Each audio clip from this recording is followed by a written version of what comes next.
C'est dans la loi du 4 mars 2002 que sont posés les droits des patients, accès au dossier médical, consentement éclairé, droit à l'indemnisation, entre autres. 20 ans après, quel regard sur ces droits?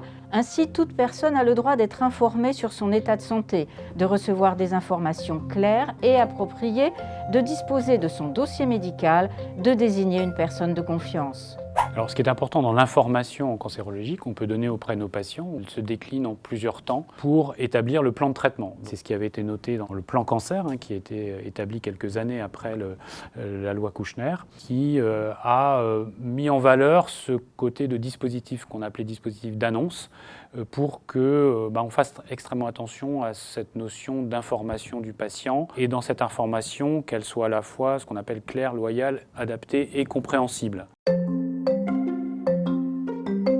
Les médecins sont toujours là pour réexpliquer les choses au fur et à mesure aussi de l'évolution de la maladie, des examens. Les médecins réajustent en fait leur discours aussi et en fonction de la personne, de ce qu'elle peut comprendre en termes médical et non médical, on va faciliter un petit peu le discours pour que ça soit un peu plus facile à expliquer.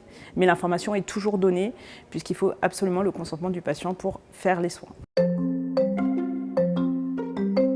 Avant d'arriver dans une consultation d'annonce, le patient a déjà un temps médical qui est lié à la suspicion d'un cancer. Et le médecin doit absolument prendre conscience que le patient ne vient pas seulement pour qu'on lui révèle quelque chose par rapport à une pathologie, mais que le médecin doit prendre en compte sa personne.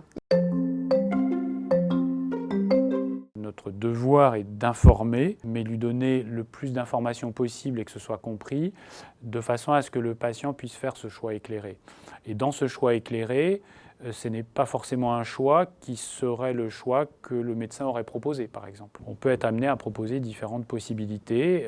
Souhaitez-vous vous faire traiter pour ce cancer qui est en situation avancée? Les possibilités, c'est de ne pas traiter et on fera l'ensemble des soins et ça n'empêche qu'on continuera à vous suivre et à vous prendre en charge. Mais ça peut être aussi, on peut vous proposer une chirurgie derrière, on peut vous proposer une chimiothérapie. Voilà les avantages et les inconvénients de chacun. Et au travers de la discussion, on va sur une attitude qui soit commune. Ce que nous avons tendance à préconiser et à encourager, c'est des consultations qui ne soient pas juste avec le patient, mais qui aient la présence d'aidants, de personnes qui peuvent être la personne à prévenir, la personne de confiance. Lorsqu'on annonce une mauvaise nouvelle, on peut avoir des phénomènes de sidération qui font qu'on ne retient plus, on n'imprime plus ce que nous dit le médecin en face. Et c'est là où le relais d'une personne à côté est extrêmement profitable. Quelques années, il y a vraiment un effort énorme d'un vocabulaire peut-être plus empathique, avec une bienveillance.